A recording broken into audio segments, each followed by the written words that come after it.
No capítulo 4 de Deuteronômio, no versículo 1, diz assim: procure de quando em vez trazer a sua mente aqui para dentro da igreja novamente. Agora, pois, ó Israel, aqui entra, ó Israel. Você lembra o que significa Israel? Você sabe o significado da palavra Israel?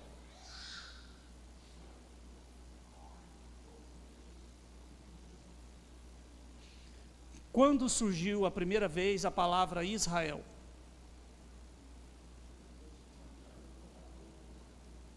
Quando Deus mudou o nome de Jacó para Israel. Israel significa aquele que prevaleceu depois de lutar com Deus. Aquele que suportou a presença de Deus. Aquele que conquistou o direito de ter a presença de Deus. Abençoe-me antes que vá. Israel ficou marcado, Jacó ficou marcado, porque o anjo, e deixando a questão, não aprofundando na questão teológica, mas fala que ali houve uma cristofania, que aquele anjo, na verdade, era Cristo, em uma aparição, no tempo e espaço, naquele período da constituição da história de Israel. Então, ali, há quem diga que quem guerreou com Jacó foi o próprio Cristo, antes da sua encarnação. E ali mudou o nome de Jacó para Israel. Até então, o povo de Israel era conhecido como hebreus. Hebreus era uma palavra, não era uma palavra bonita, não era uma palavra boa, porque significava povo nômade, sem pátria. Seria como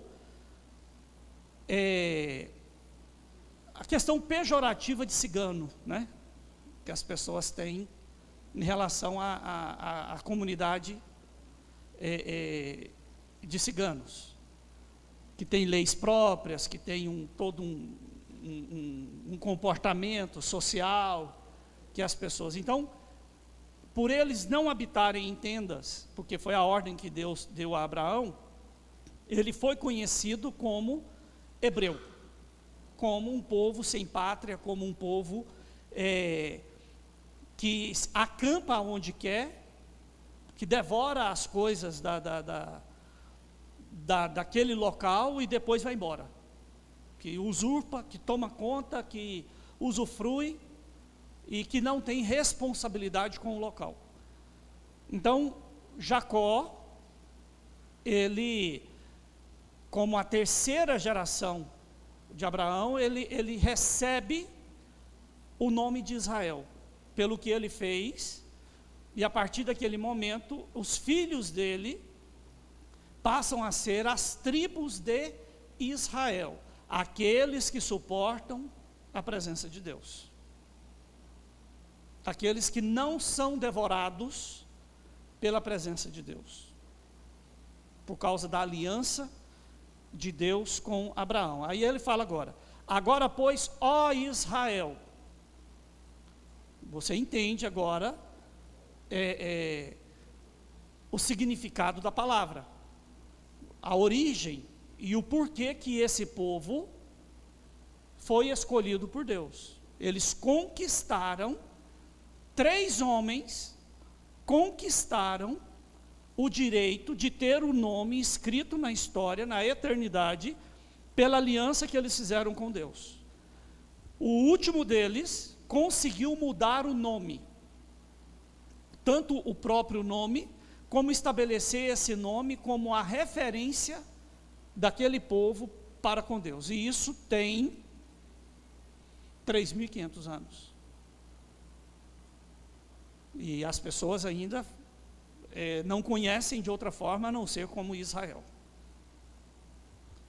Então, agora, pois, ó Israel, você vê como que em 4 palavras, né, tem um significado tão grande. Ouve os estatutos e juízos que eu vos ensino, para os cumprirdes, para que vivais e entreis e possuais a terra que o Senhor Deus de vossos pais vos dá. Rick, eu preciso do mundo antigo bíblico.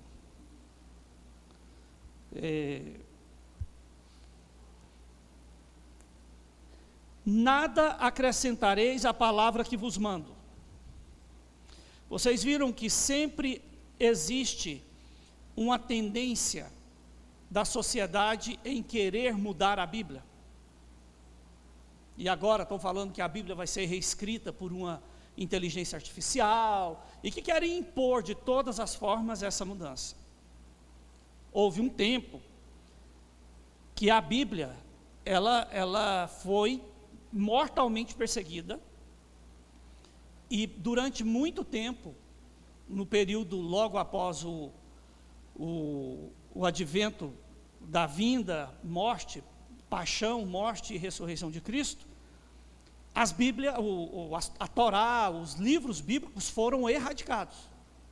Por que que na comunidade de Qumran encontraram pergaminhos enterrados dentro de cavernas, fora de umidade, que depois foram encontrados milhares de anos depois?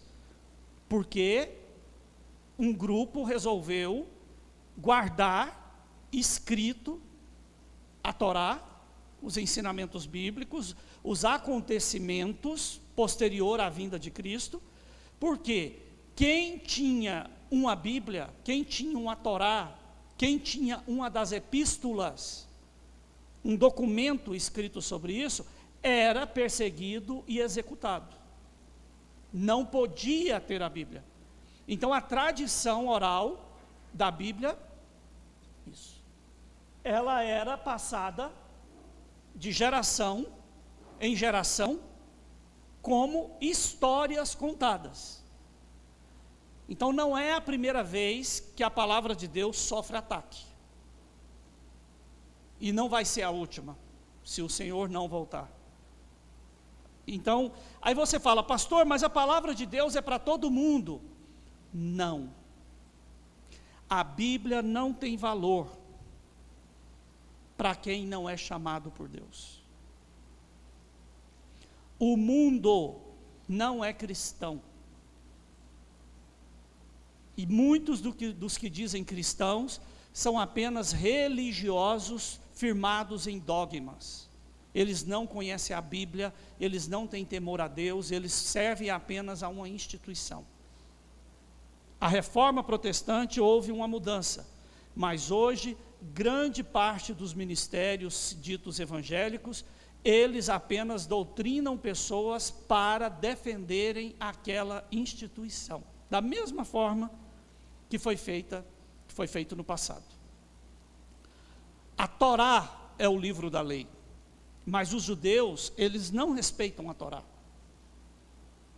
Eles respeitam o Talmud, que é um livro de regras e de condutas que não tem sustentação na Bíblia, que não tem sustentação na Torá, mas que ditam os comportamentos e as regras. Liberdade é coisa cara, e é difícil você servir a Deus em liberdade, porque quando você não tem um parâmetro para te dizer o que você pode e o que não pode fazer, e que você deve antes depender do Espírito Santo para saber o que é certo e o que é errado, isso é muito difícil, porque você tomar uma decisão embasada em uma regra, por mais errada que ela seja, é fácil.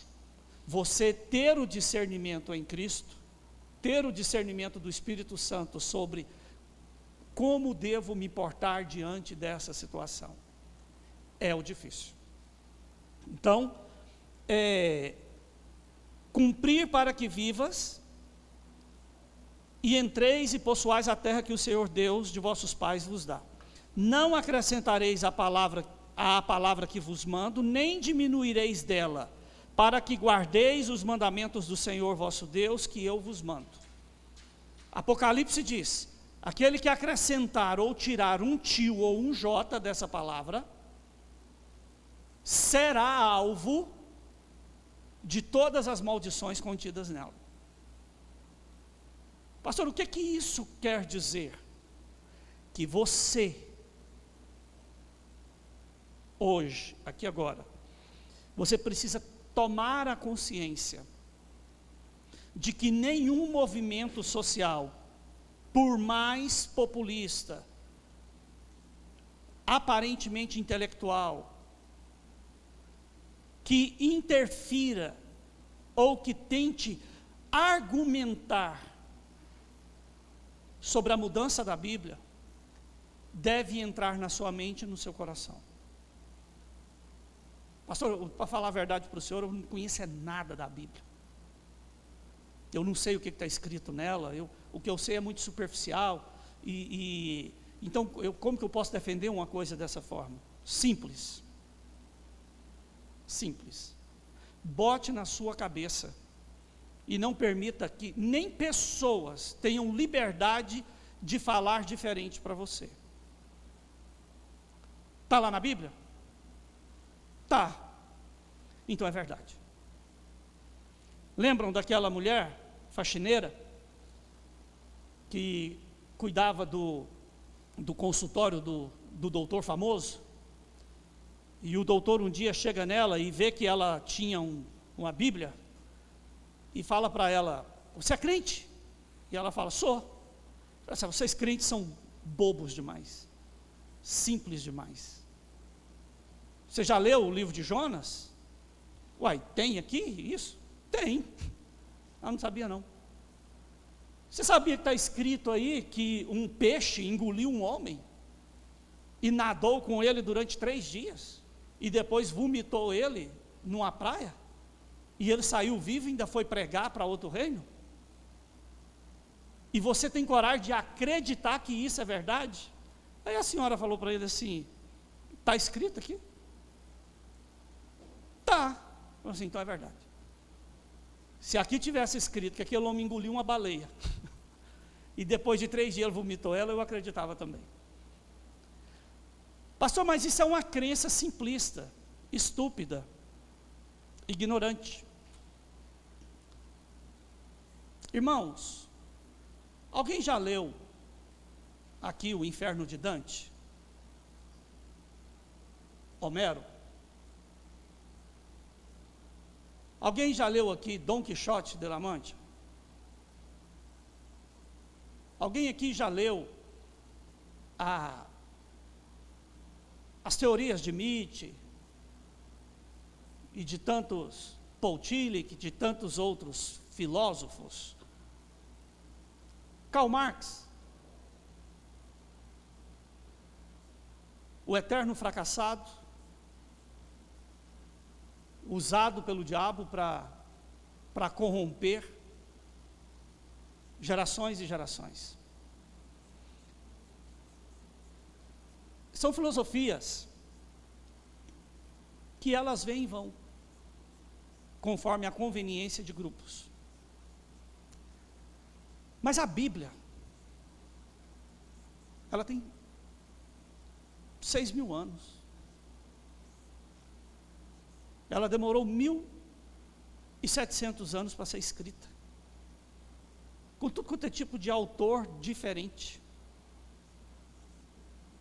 E ela, com todos os ataques que ela já sofreu, com todas as perseguições que ela já teve,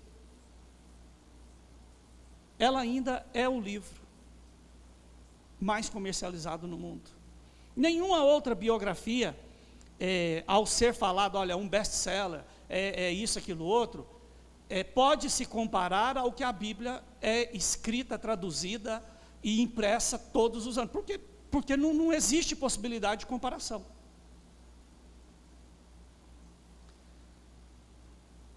A Bíblia tem vida própria. E ela permanece. E quem busca nela as verdades que nela estão contidas, será transformado por ela.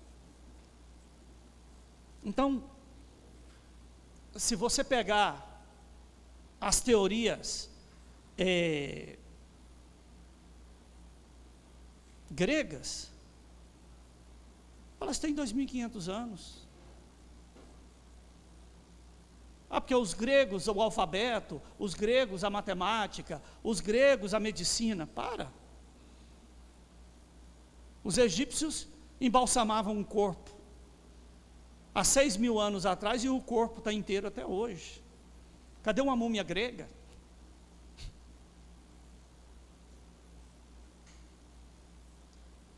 Os caldeus, muito antes da escrita cuneiforme egípcia, já tinham desenvolvido a escrita, a matemática, o cálculo, a astrologia, a astronomia. Conheciam de planetas e conheciam dos movimentos estelares mais do que as pessoas sabem hoje. A Bíblia, ela é superior a qualquer ciência que possa existir. O fato de não compreendê-la e não alcançar tudo que está escrito, não quer dizer que ela não seja superior. Jesus, ele deixou isso claro, quando ele disse, olha, a palavra de Deus é a pedra angular do universo. Se ela cair em cima de uma teoria, ela esmaga. Ela esmaga. Se uma teoria for contra ela e cair sobre ela, ela espatifa. Porque nada que é contra o conhecimento da palavra de Deus vai prevalecer. Agora, isso não implica que as pessoas tentem o tempo inteiro corrompê-la. Então, tudo aquilo que fala tem alteração bíblica, tem alteração de texto da Bíblia, foge. Por que eu falo para vocês? Usem as Bíblias que vocês quiserem, mas seja a referência para a sua vida a Bíblia revista e atualizada de João Ferreira de Almeida, que simplesmente é a melhor tradução do mundo. É a melhor interpretação do texto original do mundo. Mas Martinho Lutero interpretou. Martinho Lutero, ele dominava o grego. Ele traduziu da Septuaginta e parte da Vulgata, que é a tradução do grego para o latim. João Ferreira de Almeida, o que era escrito em hebraico, ele traduziu do hebraico. O que era escrito em aramaico, porque grande parte da Bíblia é escrito em aramaico, ele traduziu do aramaico. E do grego koiné. Ele dominava todas as línguas. E a interpretação feita por ele é da língua original, não tinha essa transliteração já para outras línguas. Por isso, a Bíblia, ela merece todo o seu respeito e a sua consideração. Ela é maior que você, ela é maior do que eu, ela é maior do que qualquer teoria que tem ao redor. Aí você fala, pastor, mas por que pessoas não creem em Deus? Não creem, nunca vão crer. Se você ler no Evangelho de João, no capítulo 4, no capítulo 5, o discurso de Jesus, os ensinamentos de Jesus aos discípulos, ele diz assim, o Pai, o meu Pai que me enviou, ele sabe quem são os seus. E ninguém que o Pai se revele, me conhecerá. Só chegará a Deus aqueles que ao Pai pertencem e que Ele me entregará. E aí Jesus tem um momento que ele faz uma oração e fala: Senhor, eu estou indo, e a minha oração não é somente para aqueles que o Senhor me deu hoje, aqueles que eu já tenho, mas aqueles que o Senhor me dará ainda no futuro, aqueles que ainda se converterão. Pregai o evangelho a toda criatura, quem crer e for batizado será salvo, quem não crer já está condenado. Mas, mais à frente, o mesmo autor diz: ninguém vem ao Pai, se por ele não for escolhido. Por isso a Bíblia diz que o Espírito convence o homem do pecado, do juízo e da justiça. Conversão não é fruto de inteligência, não é de capacidade argumentativa. A conversão, ela é fruto do Espírito Santo. Você pode pregar, e você fala: pastor, eu sou muito inteligente, eu tenho muito argumento. Pregue. Quem for de Deus vai aceitar a mensagem. Pastor, eu sou boca de sacola, eu sou meio rabo de macaco, meu raciocínio é curto, eu posso dizer assim, até que eu sou meio bobão, meio simplória, mas eu amo a Deus e a palavra de Deus. Pregue. Pode pregar, porque se a pessoa que ouviu é alguém que vai ser salvo, ele vai se converter. Não é a sua capacidade que determina a conversão, é a sua disposição em ser o instrumento do Espírito Santo na vida das outras pessoas. Os vossos olhos, versículo 3, têm visto o que o Senhor fez por causa de Baal-Peor. Pois a todo homem que seguiu a Baal-Peor, o Senhor teu Deus consumiu do meio de ti. Vamos lá. Está vendo lá Oreus? Onde está escrito lá Oreus? Eu estou sem nada aqui para apontar. Ur dos caldeus. Está vendo lá Ur? Sim? Ur, ali é onde Abrão nasceu. Aquela região, ali, Ur, a Mesopotâmia, que pega ali toda a Mesopotâmia. Está vendo entre os dois rios, o rio Tigre e Eufrates, que vai desencadear no Golfo Pérsico? Entre aqueles dois ali está a Armênia, ali está acredita-se que entre Ur dos caldeus e Padã Arã está onde era o Jardim do Éden.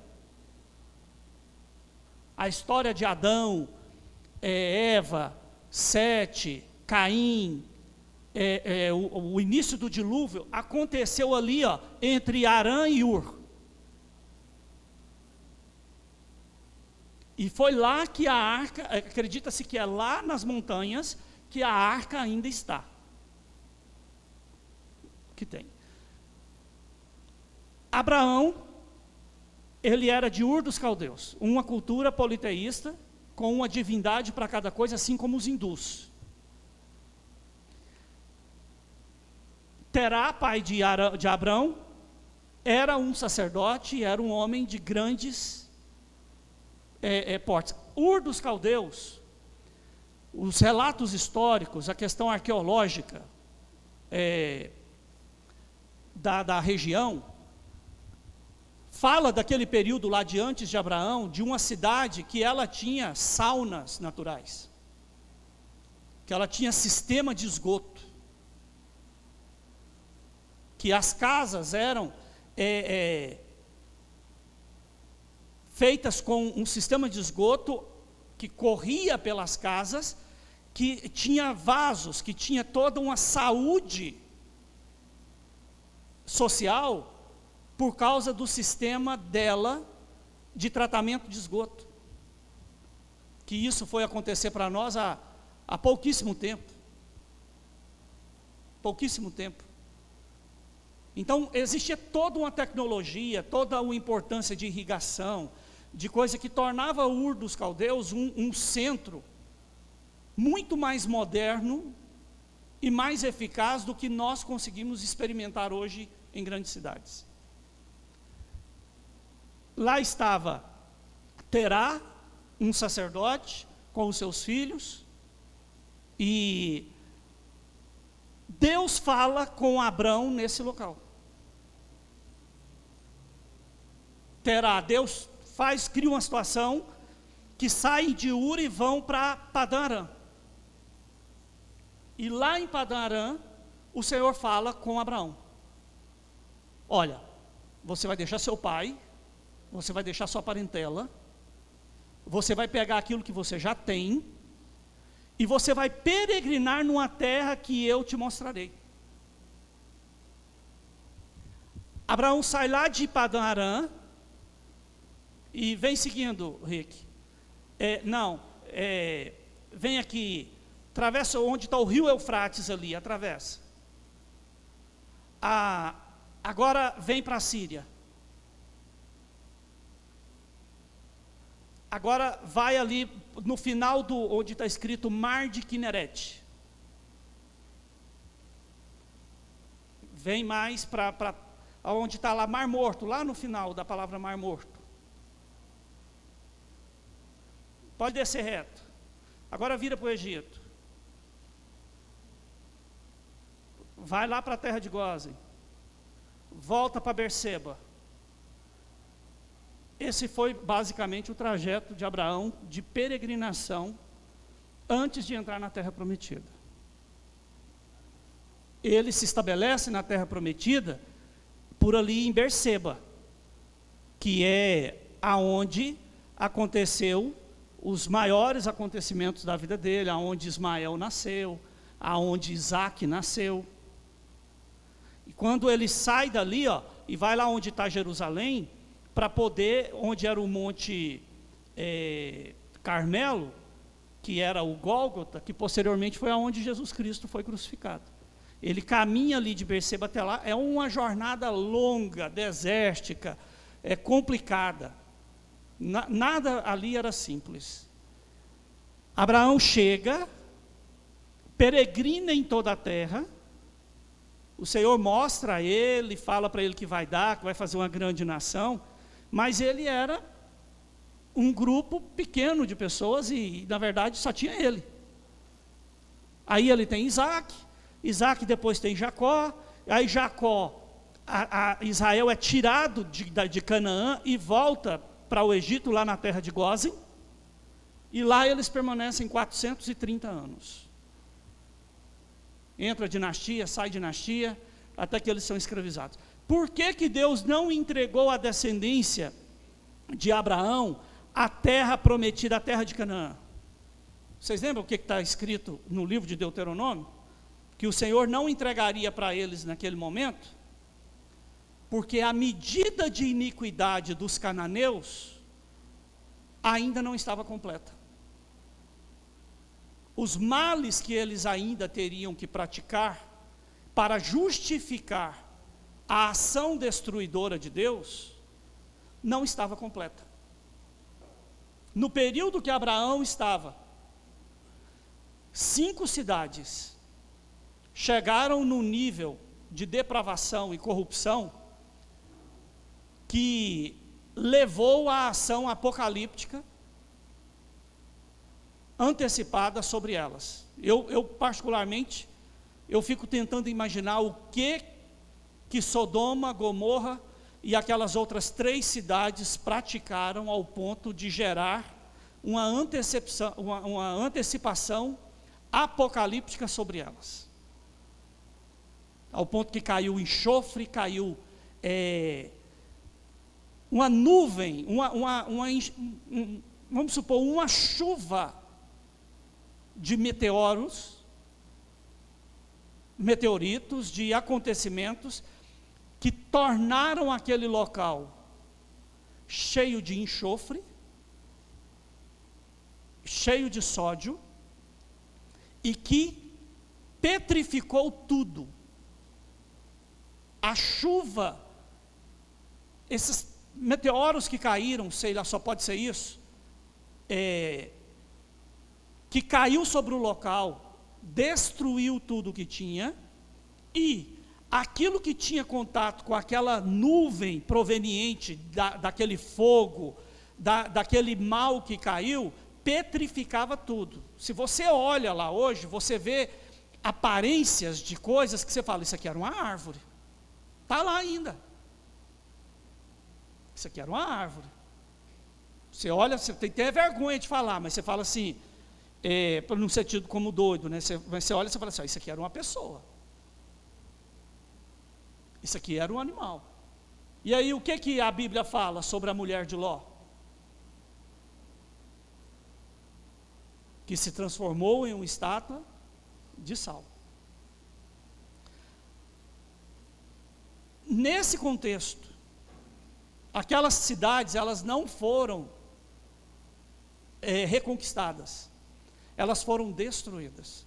Paralelo a elas, não muito distante, está a cidade de Jericó, que eu também não sei o que aconteceu naquela cidade.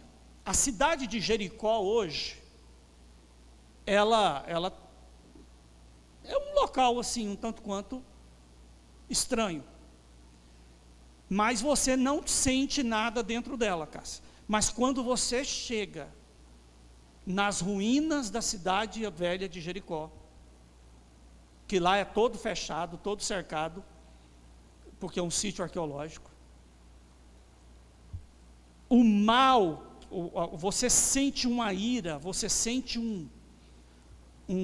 algo que acontece em você, que não existe explicação. Não tem como explicar a opressão, Alexandre, que tem naquele local, destruído, e que você vai lá hoje, por mais que eles tentam fazer alguma coisa para poder modernizar, melhorar, aquele ar de abandono, de desprezo, não sai do local. A maldição da cidade de Jericó corrompeu a fonte de água. Quando você vai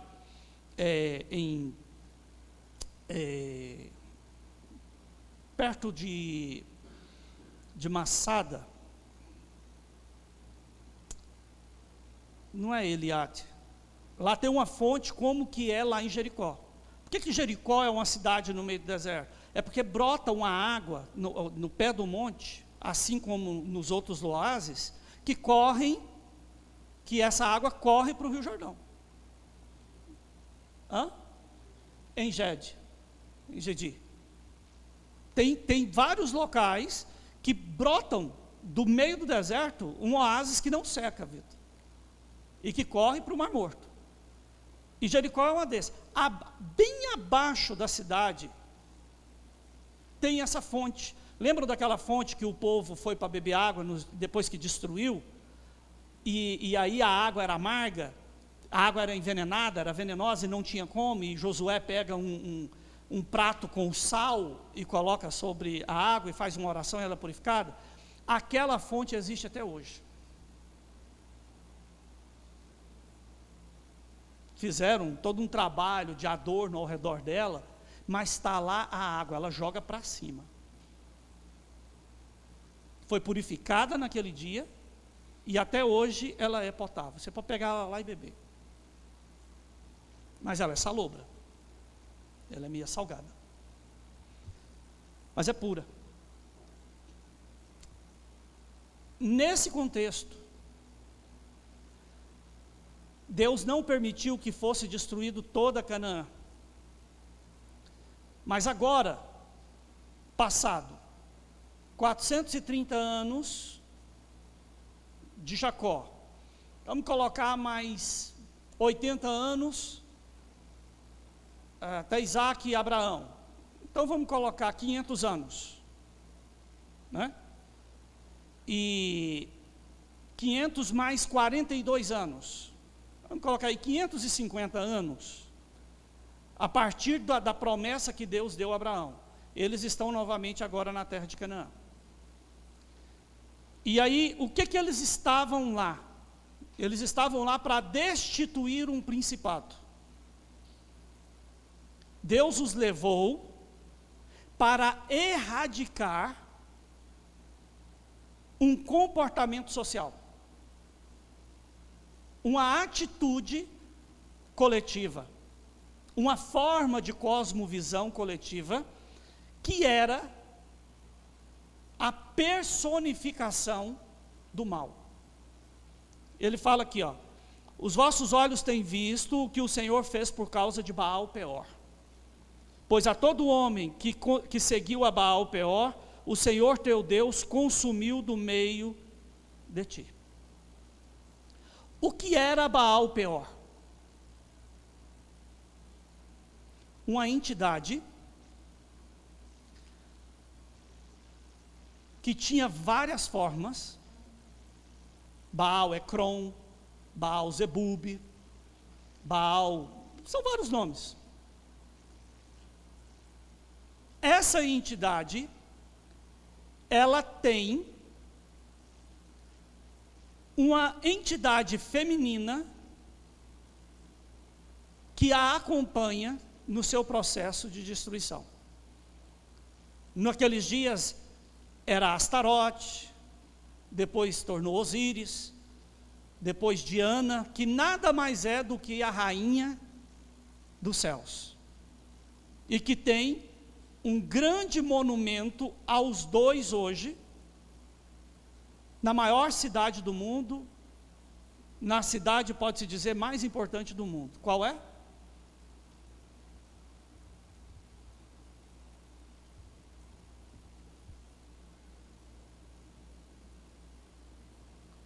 Hoje, qual é a cidade mais importante do mundo? Jerusalém. Quem? Fala alguma coisa aí, gente. Faina não, né? Tem dó.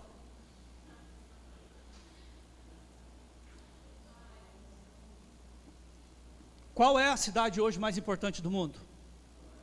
Onde é o centro do mundo hoje? Nova York. Todos os monumentos de Baal-Peor são cultuados hoje, de frente da Suprema Corte americana, tem um monumento a Dagon, que era uma manifestação de Baal-Peor, que é o quê? Aquele corpo de homem, com pernas de bode, com cabeça de bode, rodeado de crianças. Tem lógica? É um monumento enorme. Em Nova York também tem o maior obelisco do mundo, que é um símbolo do culto a Baal. Qual que é o monumento econômico e de prosperidade de Nova York? É um touro, não é? Que todo mundo vai, tira foto, aquilo outro. E Nova York, ela é conhecida por qual imagem? Estátua,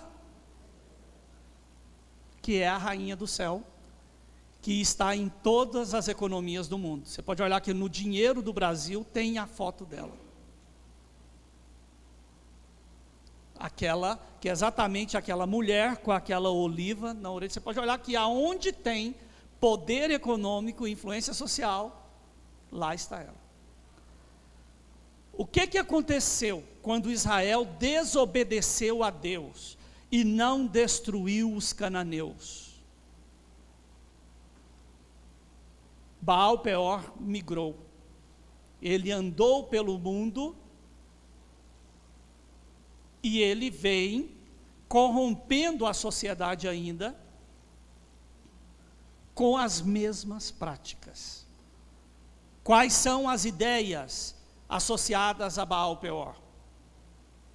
No culto a Baal-Peor, primeiro, não existe a figura de um Deus justo.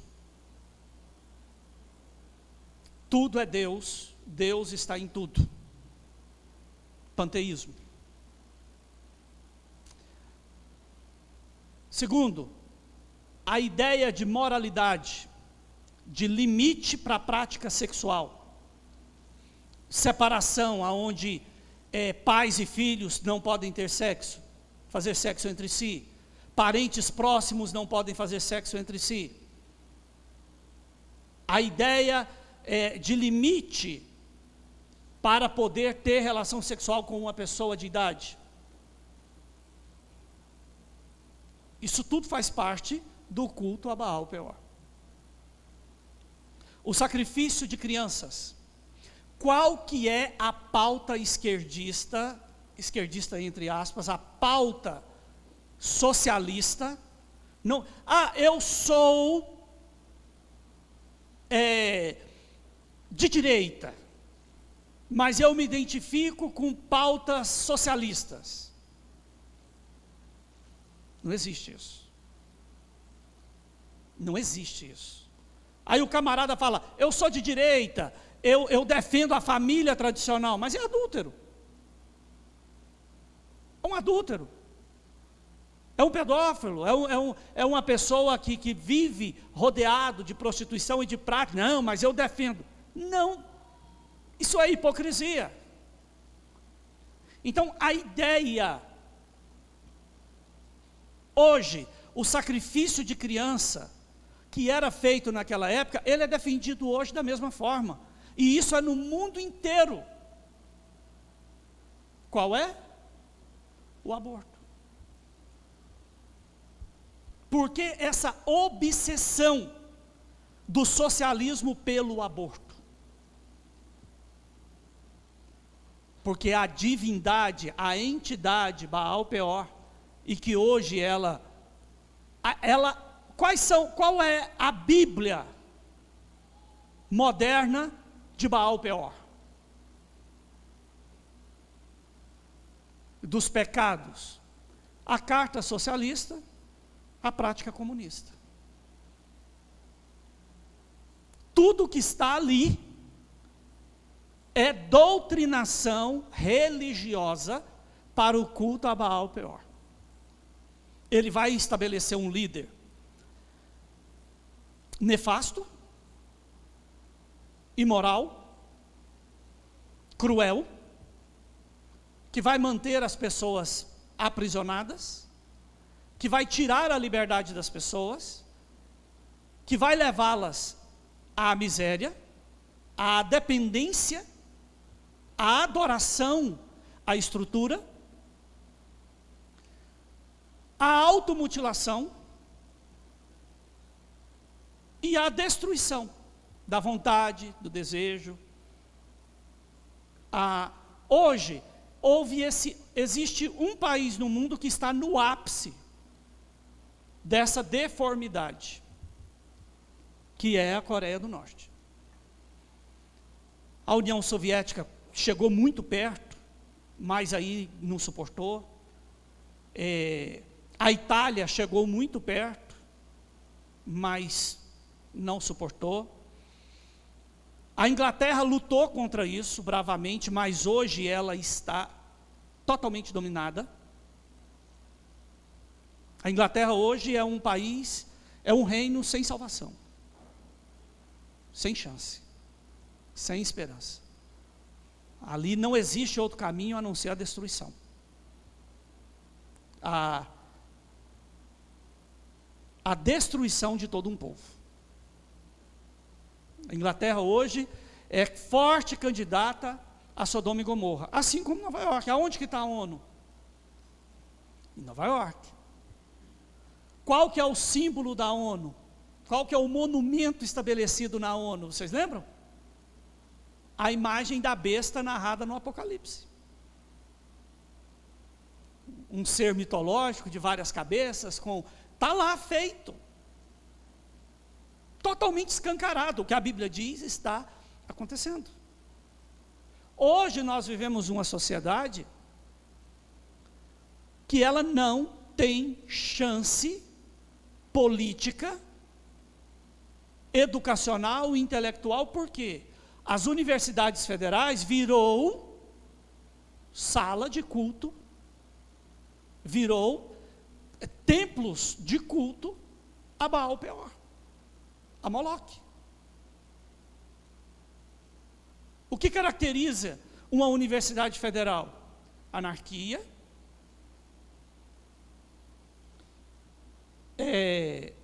liberalismo, uso de entorpecentes, ausência de autoridade, depravação sexual. Pode olhar que as bases educacionais dos institutos federais defendem exatamente aquilo que a cultura Baal Peor, que o culto a essas entidades exigem. O judiciário do mundo inteiro presta culto a Baal Peor. Pegue no judiciário do Brasil, eu não vou falar nem americano, nem inglês, nem outros locais não. Pegue o judiciário do Brasil, e eu duvido se 90% dos juízes, juízas, autoridades dentro do judiciário brasileiro, se não são maçons, e que não leem uma única cartilha, e que toda a interpretação da lei gira em torno dos favores às ideologias. A prova maior disso, olha aí o Supremo. Existe Constituição no Brasil? A Constituição do Brasil vale para alguma coisa? Por quê? Porque o culto a Baal Peor foi estabelecido. E quem são os maiores sacerdotes dessas entidades no mundo hoje? A Suprema Corte Brasileira, a Suprema Corte Americana, aonde eles têm estabelecido, eles são. Qual que é o trabalho do sacerdote? Vocês já viram eu falar que o meu trabalho, a minha função aqui é de julgar? O tempo inteiro eu estou julgando comportamento, e eu tenho que analisar quem merece repreensão, quem merece correção, quem merece expulsão, se o seu sacrifício vai ser aceito ou não, se a sua oferta vai ser aceita ou não. O tempo inteiro eu tenho que estar julgando. E quando eu chego a conversar com alguém diretamente, é porque eu tenho que emitir uma sentença. Não tem mais como acompanhar de lado. Então, esse trabalho, aí você fala, pastor, é laico, é uma coisa da sociedade, é uma coisa desprovida de religião. Não. Eu desafio você a me apresentar um juiz ou um promotor ateu.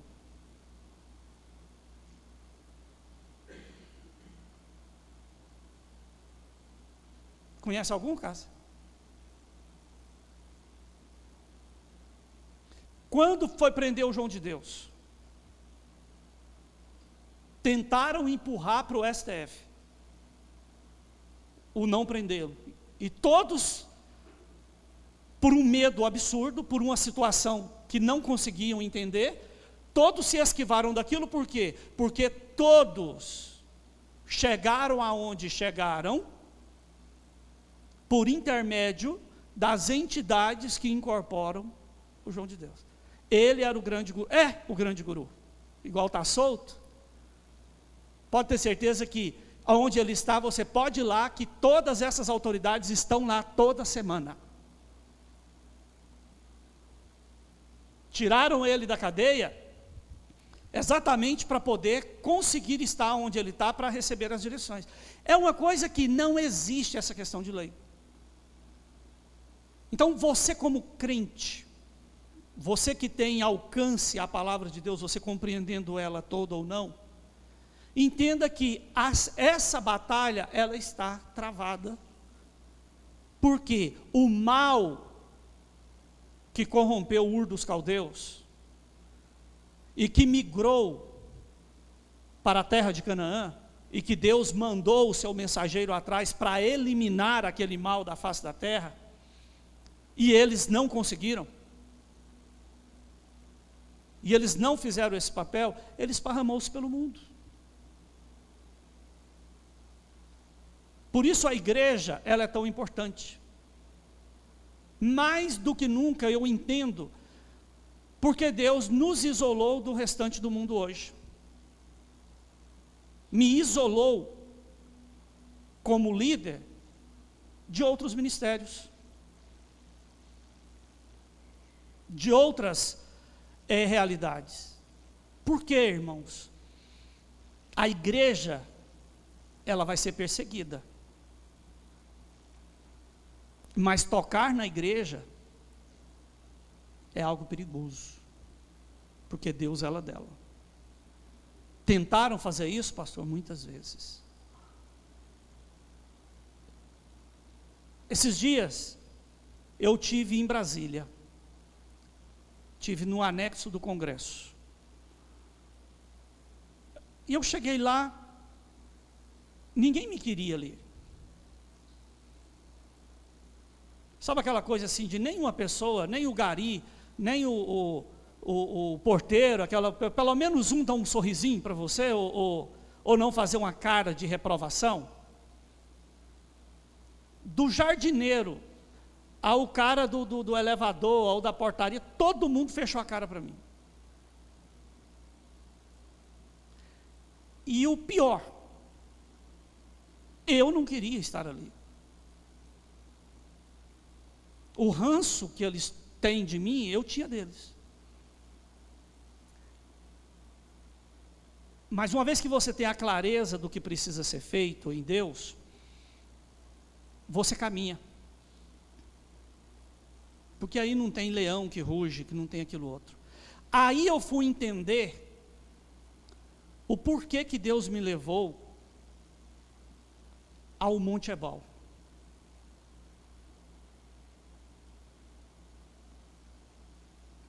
E ao orar e clamar a Deus por aquela unção de maldição.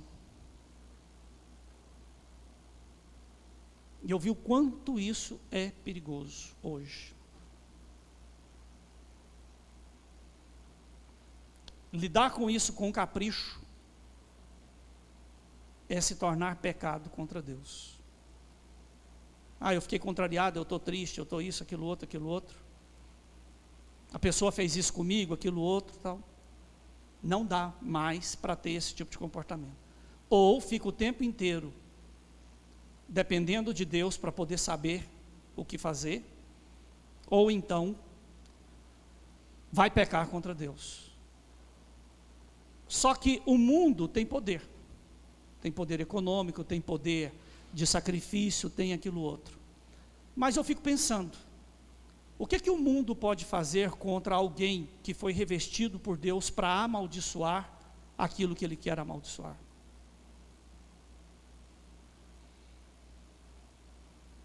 Que escudo que tem para isso? A não ser que eu seja dominado por pecado e eu mesmo me afaste de Deus.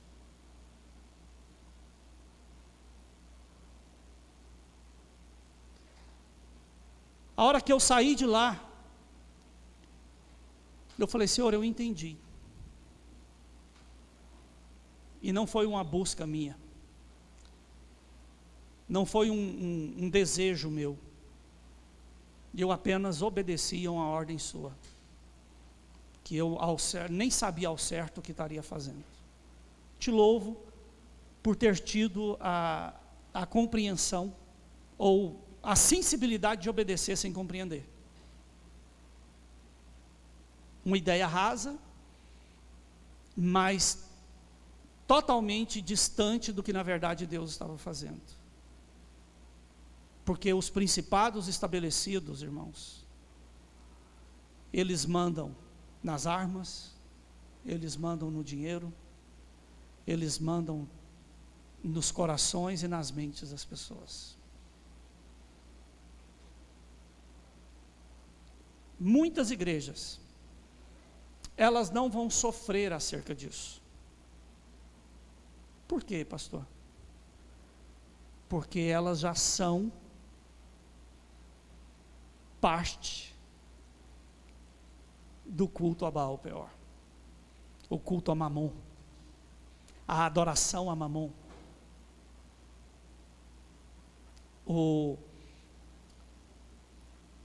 a importância dada ao culto ao dinheiro. Deus tem seus caminhos e provavelmente Ele tem muitos instrumentos no seu mundo. Mas você, nós que estamos aqui, permita o Espírito Santo criar aversão em você às pautas de Baal Peor no mundo hoje. Quais são os símbolos de Baal Peor hoje? Um cutelo, uma foice e uma marreta. Igualdade social.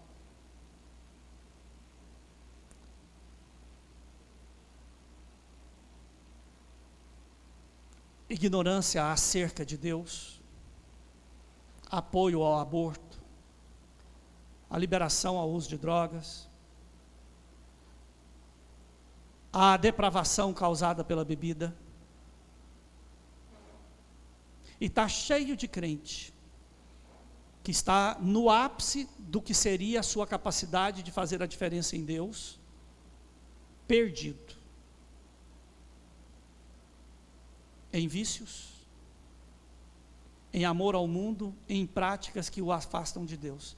A pessoa só sente culpa e vai dentro de igrejas que só promovem isso na vida delas. Há uma sede de Deus, mas adoram a Baal Peor, adoram a Mamon, adoram ao culto ao ego, ao culto ao homem. Qual que é o símbolo maior do ápice do desenvolvimento humano dentro do princípio de Baal Peor?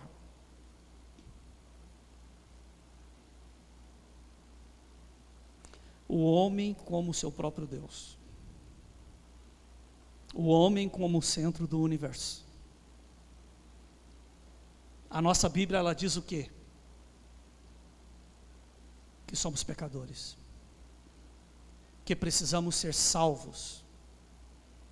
Que precisamos nos libertar de nós mesmos para que possamos alcançar a plenitude da nossa essência por intermédio da salvação em Cristo. Se você é um cristão, se você observa a Bíblia, você tem que ser inimigo dessas doutrinas. Você não pode ter comunhão com elas. Você tem que aprender a conviver nesse meio sem ser subjugado por elas. Vocês estão vendo o que está virando a economia do país? Estão acompanhando? No primeiro semestre, vocês viram já qual foi o déficit do governo? 50 bilhões. E isso só está no meio do ano. Fazendo alianças com governos já consumidos por essa ideologia, entrando em oposição contra qualquer tipo de resistência a esse tipo de coisa. E isso, entenda, vai refletir na sociedade.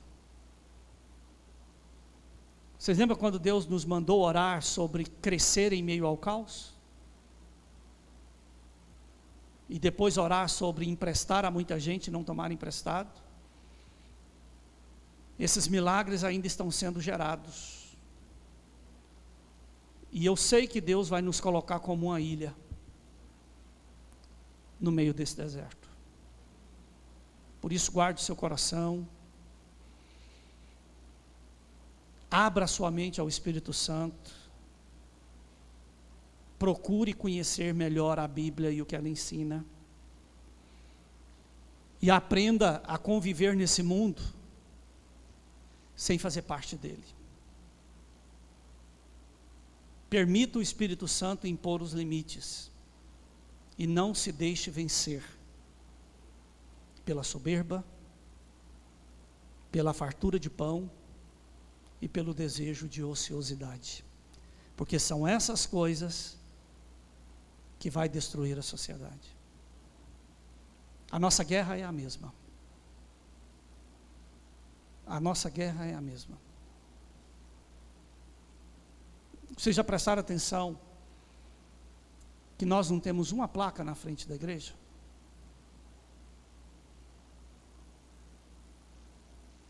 Que não tem nenhum monumento de ostentação? Nada no que diz respeito a chamar a atenção? Você acha que isso é por quê? Aí a pergunta que fica: você que faz parte do Ministério Doulos, você se ofende com a ausência de divulgação?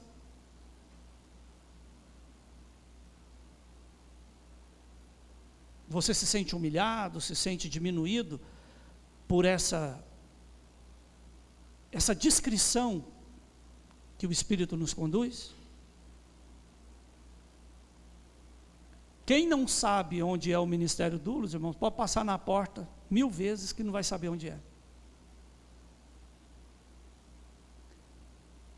Aproveita disso. Permita o Senhor te preparar para tudo o que está vindo. É hora de humilhar. É hora de permitir o Senhor. O Senhor já fez isso. Mas permitir o Senhor cuidar da sua vida. Você já prestou atenção que ninguém aqui na igreja veste o que não quer?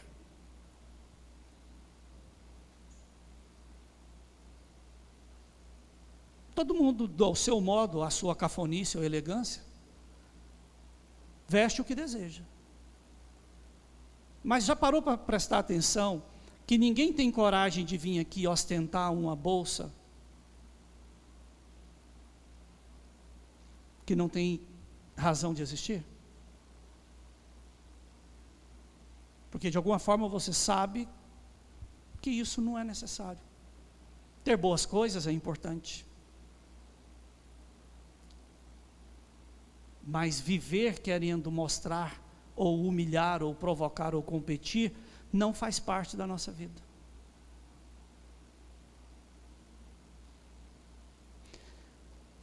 Mas você precisa aprender a buscar de Deus prosperidade, sem permitir que isso te afaste de Deus e te afaste da igreja. O que precisamos fazer exige muito dinheiro, muito poder econômico. Mas enquanto eu for vivo, não é qualquer dinheiro que vai entrar aqui. Por mais que o preço seja alto, por mais que o desgaste seja alto, aquilo que precisamos fazer, precisa acontecer por intermédio de nós. Por isso eu preciso que o Alexandre enriqueça. Eu preciso que o Vitor enriqueça. Que o Paulo Vitor, que o Carlos Henrique, que o Vitinho, Fabrício, todos vocês, as mulheres que aqui estão, todas elas. Mas isso não pode te afastar de Deus. Porque essa é a maior dificuldade. O pão se tornou farto, o orgulho brota e o egoísmo se assente. Você não pode deixar isso tomar conta da sua vida. Tem que ter o discernimento de Deus. Porque se prosperar vai te derrubar, prefiro então que essa prosperidade não aconteça. Só que tem que ter pessoas que suportem isso. E eu te digo, é a pior provação que existe. É o da abundância. Crescer sem se corromper. É possível, pastor? É possível. A Bíblia está cheia de exemplos disso. Amém? Vamos orar? O que você está vendo como ideias políticas e sociais, irmãos, nada mais é do que a Bíblia de Baal Peor.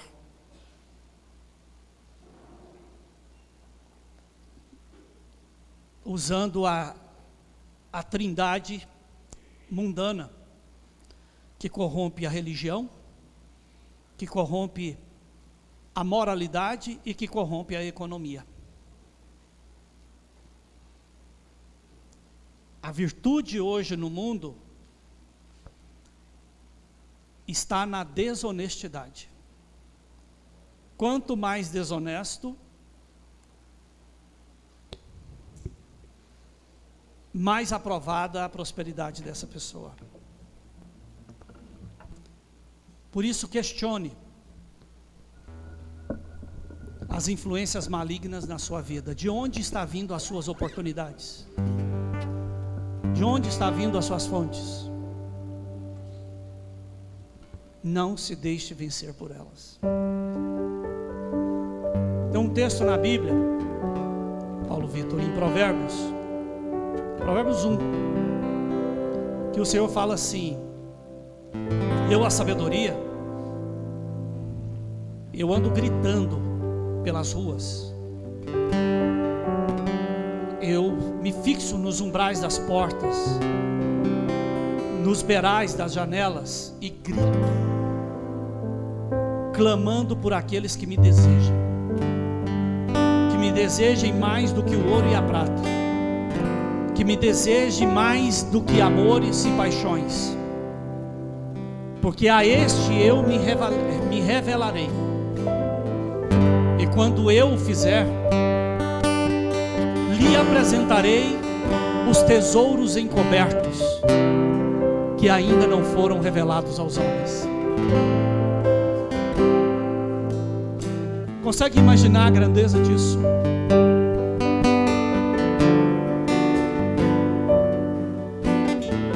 Deus sabe aonde está a nossa mudança, a transformação das nossas vidas.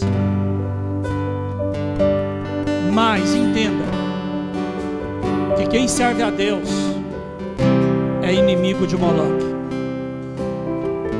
é inimigo de Baal Peor, é inimigo de Dionísio,